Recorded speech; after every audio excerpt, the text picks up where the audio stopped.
सर्वांना good morning. परमेश्वराची स्तुती असो. आजच्या दिवसामधला आजचा मानना आपण बघूया पवित्र शास्त्रातून अनुवाद याचा 28वा अध्याय आणि दुसरं वचन आपण या ठिकाणी पाहूया. तो आपला देव परमेश्वर याची वाणी ऐकशील तर सर्व आशीर्वाद तुझ्याकडे धावत येतील. नगरात आशीर्वादित होशील व शेतीवाडी तो आशीर्वादित होशील. आमेन.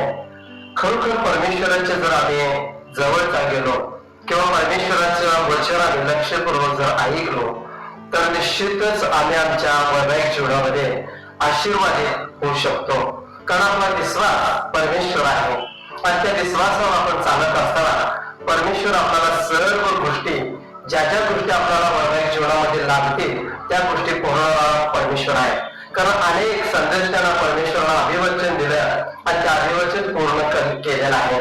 आणि म्हणून आपण देखील त्या विश्वासामध्ये चालूया आणि परमेश्वराचा आशीर्वाद आम्ही प्राप्त करून घेण्यासाठी आम्ही सतत परमेश्वराच्या चरणी जाऊया आणि परमेश्वर या वचनाच्या द्वारे निश्चितच तुम्हाला मला आशीर्वादित केलेला असावं असा माझा विश्वास आहे. देव बाप करो आणि हे वचन तुम्हाला आशीर्वादित करो. आमेन.